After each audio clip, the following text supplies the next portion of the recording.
Welcome back, it's me, Lou. I'm here for another action figure unboxing and review. Today will be a special double feature as we showcase two action figures from Asylum Wrestling's Asylum All-Star series.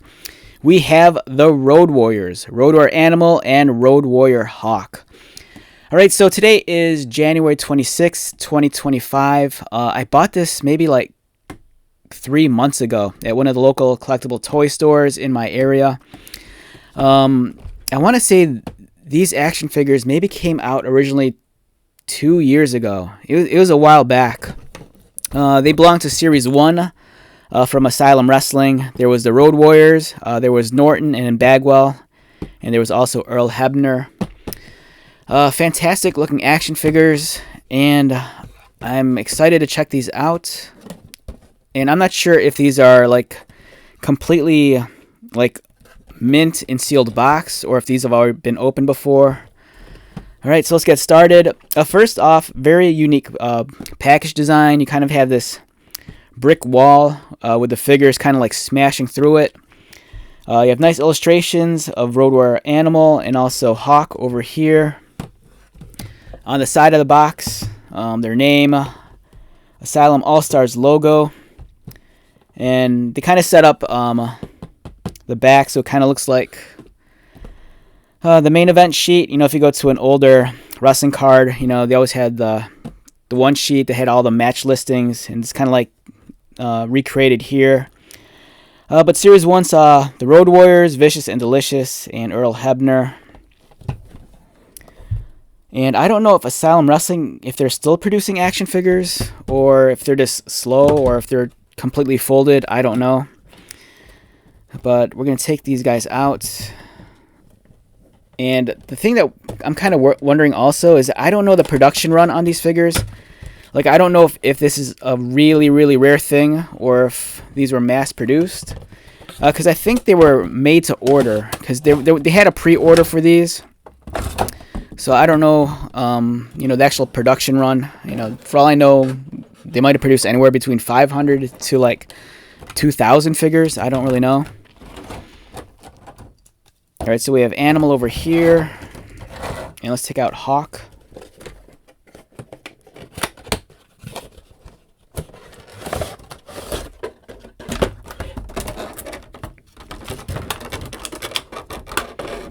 I do appreciate that the figures are encased in these nice large plastic trays with a protective cover over it.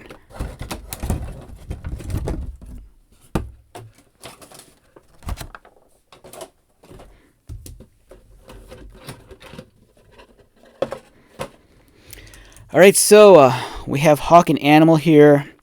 They stand in at about 6.5 inches. For a size comparison, here they are next to a Mattel Masters of the Universe Origins He-Man. And you can see they're slightly larger, surprisingly. I thought they'd be within the same scale. Wow, they're much bigger than I thought they'd be. Here they are next to a modern Mattel Main Event Showdown Cody Rhodes figure. And they're slightly smaller than the Cody Rhodes figure. Yeah, so I'm kind of taken back. I thought these would be within the same height and range as the Mattel figures. But they're a little bit larger. And let's try to balance out the colors a little bit. Okay, so we have Hawk and Animal here. If I had to date this appearance, this is definitely post their career in the AWA. This is how they kind of looked like in the NWA during the mid-80s. So I'd probably date this look of the characters probably anywhere between 1987 and maybe 1989. They feel nice. The quality of these figures feel pretty solid. They don't feel like knockoffs or bootlegs. They have their trademark shoulder pads. And they're not permanently affixed to the figure. They are removable, but I think you have to remove the heads of the figures first. I think. Do they come off easily or no? No, it seems like for the figures you'd have to remove the heads first in order to remove the shoulder pads. And I don't think the heads pop off that easily unless you heat them up first. But that's alright. We can take a look at the figures as they are. Let's begin with Hawk. A great head sculpt for Hawk. He has his tongue sticking out like he always has. He has his much older style war paint. Most WWF and WWE fans are more familiar with the one side where it's kind of like the spiral with the red underneath. But this is kind of how he wore his war paints back in the AWA and in the NWA, especially during that mid-'80s period. They have warriors printed on the pant leg on both sides. The articulation, his head swivels left and right. His arms go up. And that did not sound good. It almost made it like a cracking noise. There is no elbow bend, but there is an elbow swivel, which is kind of cool because you could kind of create like certain poses like for a clothesline or like a bear hug. They have a swivel at the waist. Very tight. Legs kick upward, but it's interesting because even though the hips are articulated, the range of motion is really restricted because the way it's the lower groin area is sculpted, it doesn't really allow for the legs to kick forward, although they do kind of go outward as well. There is a knee bend, and it looks like the boots swivel.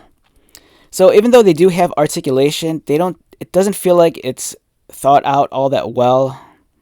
Especially with the legs, you can't really kick them forward. And I don't want to force it because I don't know how durable this plastic is. But in terms of presentation, these really hit the mark. They really look like that 80s NWA period of the Road Warriors. During this time period, they're teaming with Dusty and Nikita Koloff. They were entering the War Games. They had that weightlifting competition with the Powers of Pain. So this really feels like that era of the Road Warriors. And then also, for those of you that are curious, we have Ringside Collectibles Bell to Bell series of Road Warrior action figures right over here. And I will do a full comparison video, but aesthetically, I just want to show you the difference in how they appear. And you also get you can also see the difference in height. The Asylum figures are much taller than the Ringside ones. And the Ringside ones are kind of a little bit more in scale with the Mattel figures, but their heads are just a little bit gigantic. Overall, these are excellent figures. I'm pretty stoked to add these to my collection. Big fan of the Legion of Doom and the Road Warriors. They were my favorite tag team growing up. When I was little in the 80s, I was introduced to wrestling, I think in maybe 84 or 85.